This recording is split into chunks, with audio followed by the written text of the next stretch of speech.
Education सोसायटीचे केआ बांठिया माध्यमिक विद्यालय व NN पालीवाला ज्युनियर कॉलेज नवीन पनवेल सादर करीत आहे शैक्षणिक व्हिडिओ।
सूरदे भावने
कैलासवासी शिक्षण महर्षी दादासाहेब लिमये यांच्या स्मृतीस विनम्र अभिवादन। दादांच्या पुतळ्यास हार अर्पण करून पूजन करण्यात येत आहे।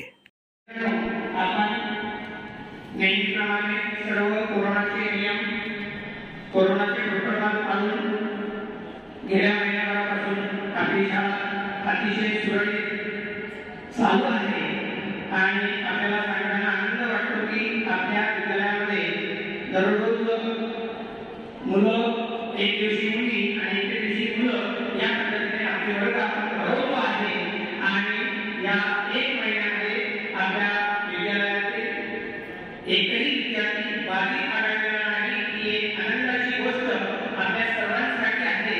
तसेच आपल्या विद्यालयातून आपण गरजू आणि गरीब अशा विद्यार्थ्यांना शालेय साहित्य गणवेशाचे वाटप करीत असतो।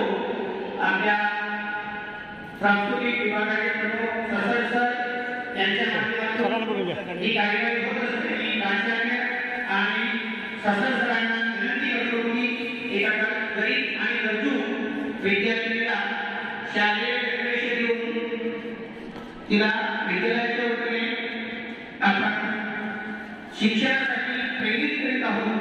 अशा गरीब व भरपूर मुलांना दर वर्षाला आणि शालेय पुस्तक, वह्या, पुस्तके आणि इतर सर्व साहित्य विद्यालयाच्या माध्यमातून पुरवलं जातं आणि यासाठी आमच्या विद्यालयातील काही शिक्षक, दानशूर व्यक्ती सुद्धा आम्हाला आमच्या या शाळेला मदत करत असतात। त्या सर्व दानशूर व्यक्तींचं विद्यालयाच्या वतीने हार्दिक आभार। धन्यवाद सर। यापूर्वी प्राचार्यांकडून आपण मराठी भाषेतून जाणून घेतलं आहे। आज आपण हिंदी भाषेतून जाणून घेऊया। आपके साथ जो आपके सहकारी है उनको भी मेरा प्रणाम। आप दोनों मेरे स्कूल में आए, स्कूल कैसे चल रहा है, स्टूडेंट क्या कर रहे हैं, उनकी परिस्थिति क्या है, इसके बारे में जानकारी देने के लिए आप आए, इसीलिए मैं दोनों का शुक्रगुजार हूँ। गवर्नमेंट ने 1/10/2021 को एक लेटर भेजा कि 4 तारीख से स्कूल चालू करना है। उसकी पूर्व तैयारी शुरू में हमारे बीओ, रायगढ़ डिस्ट्रिक्ट के ईओ इन्होंने सूचित किया, तो हमारे एजुकेशन डिपार्टमेंट के ईओ और पनवेल तालुका के बीओ इन्होंने सूचित किया कि 4 तारीख को हमें स्कूल चालू करना है। इसमें शुरू में जो महानगर पालिका क्षेत्र है इसमें कक्षा 8 से लेकर 12 तक स्कूल चालू रहेगा। फिर उसी हिसाब से हमने, हमारे टीचरों ने, हमारे कर्मचारियों ने बहुत अच्छी सुविधा निर्माण की। यानी कि पहले सारे जो क्लास है क्लीनेस कर लिए, हर क्लास में 25 बेंच होने चाहिए। उसके बाद हवा के लिए फैन होने चाहिए, खिड़कियां स्वच्छ और परिपूर्ण ऐसे ओपन होने वाली चाहिए, दरवाजे अच्छे होने चाहिए और हर जगह पूरी तरह से स्वच्छ रूप से नजर आनी चाहिए। इसके लिए हमारे कर्मचारियों ने 10 दिन में सारा स्कूल को पानी से नहलाया, फिर उसके बाद सैनिटाइज किया, हाइपो से सारी और जो गंदगी थी वो भी हाइपो मारा। फिर जैसे दिन नजदीक आने लगे, हमें भी, हमारे टीचरों को भी अंतर्गत ऐसा उत्साह बढ़ने लगा कि बच्चे कब स्कूल में आएंगे, बच्चे कब स्कूल में आएंगे। और वो डेट आई भी। 4 तारीख को जो मॉर्निंग सेक्शन था हमारा इंग्लिश मीडियम और जूनियर कॉलेज का, जैसे ही लड़के आने लगे, इसमें हमने 2 पार्ट किए थे कि एक क्लास में 25 ही लड़के होने चाहिए, एक बेंच पे एक ही लड़का होना चाहिए। इसके लिए पहले शुरू में हमने लड़कियों को प्राधान्य दिया, दूसरे दिन हमने लड़कों को प्राधान्य दिया, उस हिसाब से लड़के आने लगे। पर पहला दिन हमारे लिए बहुत इम्पोर्टेंट था।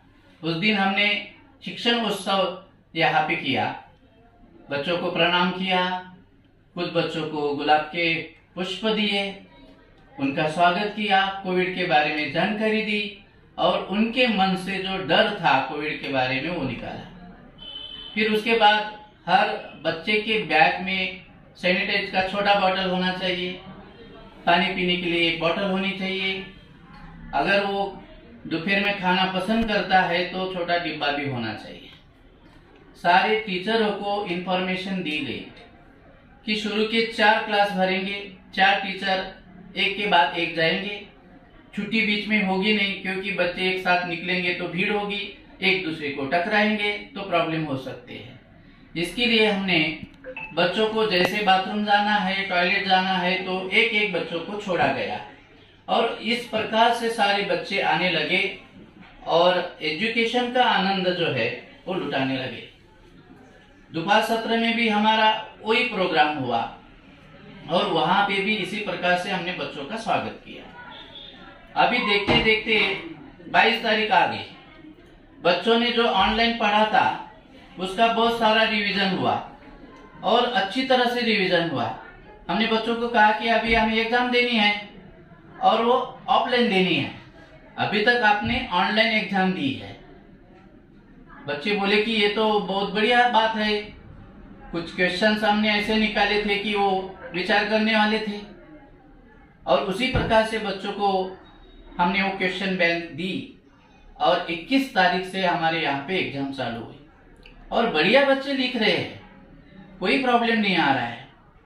और अच्छी बात यह है कि इतने दिनों में एक भी बच्चा कोविड से बाधित नहीं हुआ, एक टीचर भी बाधित नहीं हुआ, क्योंकि इसकी फुल तैयारी ऐसी थी कि सब टीचरों को 2-2 ऐसे डोज जो कोविड के थे दिए गए थे। खुद महीने भी पहले ले लिए थे। हमारे जो कर्मचारी थे उन्होंने भी लिए थे और उसके पहले हमने पेरेंट को भी जानकारी दी थी और इसीलिए महानगर पालिका पनवेल में ये प्रॉब्लम स्कूलों में नजर नहीं आ रहा है। और इतना ही नहीं तो मेरे स्कूल के बारे में मैं बता रहा हूँ, ऐसा नहीं तो रायगढ़ डिस्ट्रिक्ट का अध्यक्ष होने के नाते 800 स्कूल में भी इसी प्रकार के समाचार हमने दिए थे। वहां पे भी आज तक कोई ऐसी केस नजर नहीं आई। तो गवर्नमेंट ने जो जो बातें दी थी, जो जो बात कही थी, उस प्रकार से उन्होंने जो जानकारी इस लेटर के रूप से हमें दी थी। ये लेटर में पूरी जानकारी स्कूल कैसे स्टार्ट करना है, क्या क्या जो प्रॉब्लम्स है आएंगे तो क्या करना है, इसकी जानकारी यहाँ पे लेटर में दी है। जैसे कि कोई बच्चा बीमार गिरता है तो डॉक्टर की व्यवस्था होनी चाहिए। अभी हमारा स्कूल तो फ्री एजुकेशन पढ़ाता है, तो हमने नगर पालिका से संपर्क किया, कुछ प्राइवेट डॉक्टर से संपर्क किया कि अगर आपकी जरूरत है तो आपको तुरंत हमारे स्कूल में आना है, पर उसकी जरूरत अभी तक तो निर्माण नहीं हुई है। अगर कुछ बच्चों को कुछ ऐसे प्रॉब्लम्स आ रहे हैं कि मैं बीमार हूँ या बीमारी जैसे लग रहा है, तो तुरंत हमारे टीचर पेरेंट को बुला देते हैं।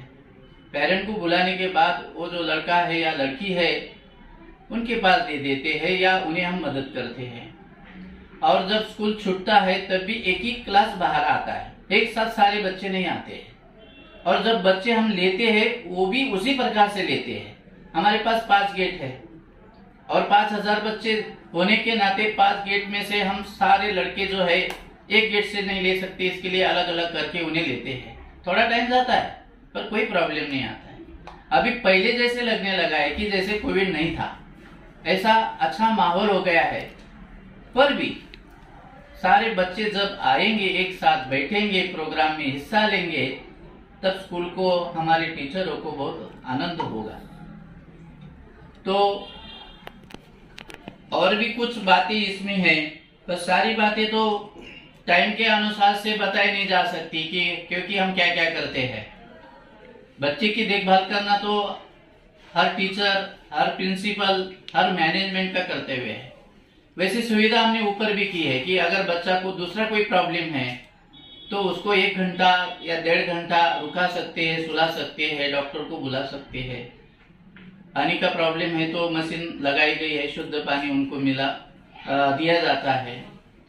सैनिटाइज का ये प्रॉब्लम बड़ा इशू है क्योंकि इतना बड़ा स्कूल है, हर दिन 50-60 लीटर लगता है। गवर्नमेंट तो कुछ पैसा देती नहीं है, उसके ऊपर कैसा खर्चा करना चाहिए, ये एक बड़ा इशू है। तो भी हमारे टीचरों ने थोड़ा सा निधि उपलब्ध करके या हमने भी कैसे थोड़ा पैसा मांग कर वो काम हमने चालू किया है। प्रॉब्लम ये है सर अभी कि कितने दिन ये करना चाहिए। अभी 1 महीना निकलेगा, 2 महीने जाएंगे, 4 महीने पर ये जो प्रॉब्लम है वो सॉल्व करने के लिए और जो वक्त लगने वाला है वो अगर जल्दी गुजर जाए तो हमारा ये जो खर्चा इसके ऊपर हो रहा है वो कम हो जाएगा। मैं सभी पेरेंट को या समाज को यही कहूंगा कि ये जो बीमारी है ये जल्द से जल्द कैसे हट जाए, इसके लिए हमें अपनी हर की सुरक्षा हर खुद ने करनी चाहिए। कोई बताएगा तब मैं करूंगा, इससे पहले मैं ये सोचूंगा कि मैं खुद अपनी सुरक्षा करूंगा, मेरा परिवार का सुरक्षा मैं करूंगा, हमारे समाज की सुरक्षा मैं करूंगा, हमारे देश की सुरक्षा मैं करूंगा। ये विचार लेकर हर आदमी, हर व्यक्ति, हर स्टूडेंट, हर टीचर, हर स्कूल, हर मैनेजमेंट अगर जाए तो ये बीमारी तुरंत चले जाएगी, ऐसा मुझे लगता है। और बीमारी के डर के वजह से बहुत सारा नुकसान हुआ है, वो डर अगर निकल जाए तो नुकसान भी नहीं होगा सर। तो इतना बढ़िया काम इंडिया ने किया है। आज तो मेरे ख्याल से 100 करोड़ डोज पूरे हो गए हैं, अभी कुछ ज्यादा बाकी नहीं है, कुछ मेरे ख्याल से 35 करोड़ बाकी है। पर हम विश्व की बात करें तो 100 करोड़ बहुत ज्यादा होता है जो इंडिया ने करके दिखाया है। मैं बोलता हूँ कि सारे लोगों को मैं सलाम करता हूँ कि उन्होंने सही ढंग से एक दूसरे की ओर ध्यान दिया और इसीलिए ये चमत्कार हुआ है कि हमारे देश के लोग भी ज्यादा तौर पे कोविड के वजह से गुजरे नहीं हैं। ये एक बड़ी बात है। शुरू में वो डर के मारे कुछ प्रॉब्लम हुआ था, फिर उसके बाद वैसा प्रॉब्लम नजर नहीं आया। तो यहाँ पे मैं रुकता हूँ और आपको भी शुभकामना देता हूँ कि मेरे medium of instruction, and then third, translate the following proverb into your medium of instruction. Please tell me what is the meaning of medium of instruction? Who will tell me? Yes, medium of instruction. What is the meaning of it? Yes, we are learning in Marathi medium.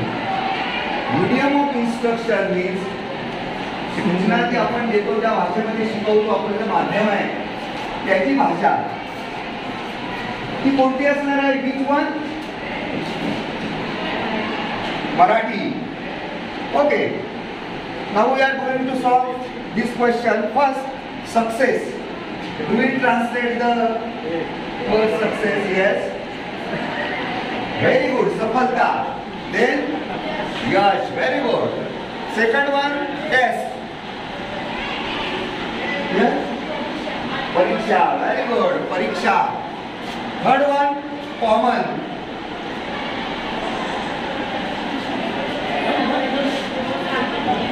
सामान्य. Good. Fourth one, happy. Everyone is happy. Happy mode. So because school is started. Anandi.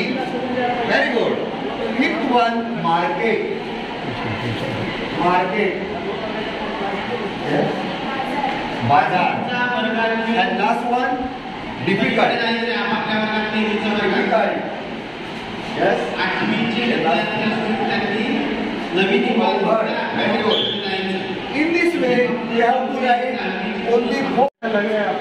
Covid के बाद में Covid के बाद में बहुत अच्छा लगा है.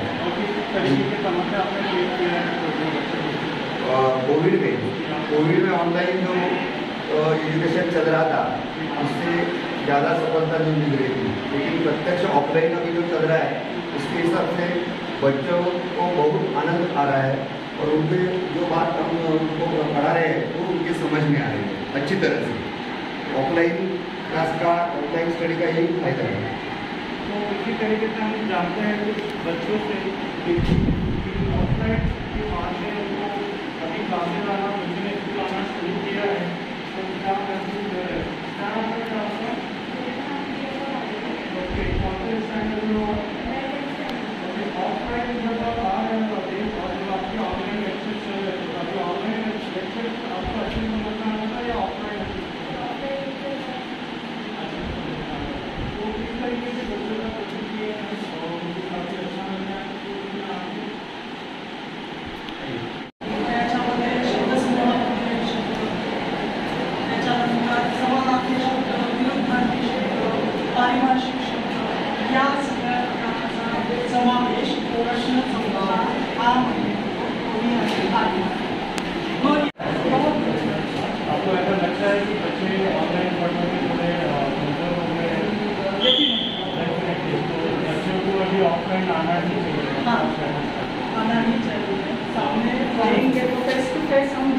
से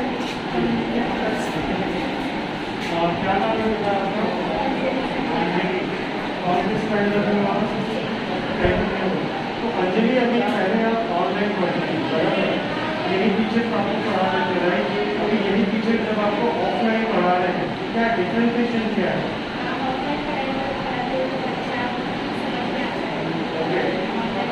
ऑनलाइन में आपको समझ में नहीं आ रहा है, इतना नहीं आ रहा है। ओके, क्या बनना चाहते हैं, किस चीज़ के लिए आप सोचिए और कुछ आगे किया है? हाँ, क्या बनना चाहते हो? टीचर बनना चाहते हो? तो किस तरीके से बच्चों की जो ऑनलाइन में बच्चे आते हैं ऑफलाइन में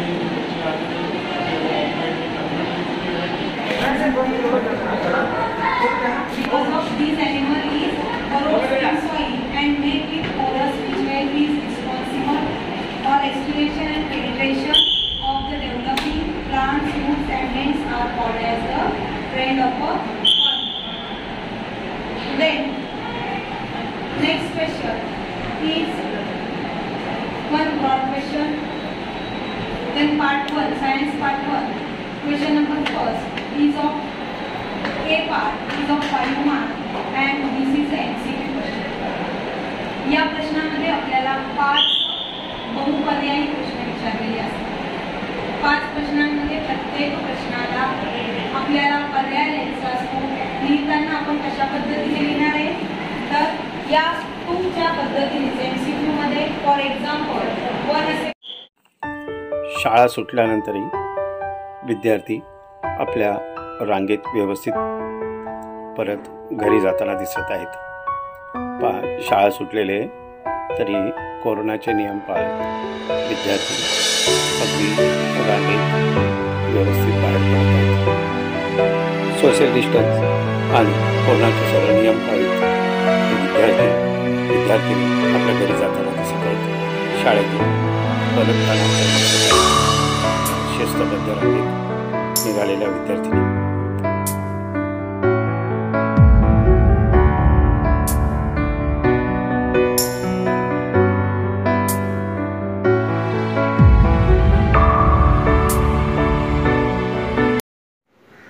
आपले हक्काचे मराठी चॅनल रायगड ओवी न्यूज चॅनल सदैव आपल्यासोबत रायगड ओवी न्यूज चॅनल नेहमी पाहत रहा, लाईक करा, सबस्क्राईब करा आणि बेल आयकॉनवर क्लिक करायला विसरू नका।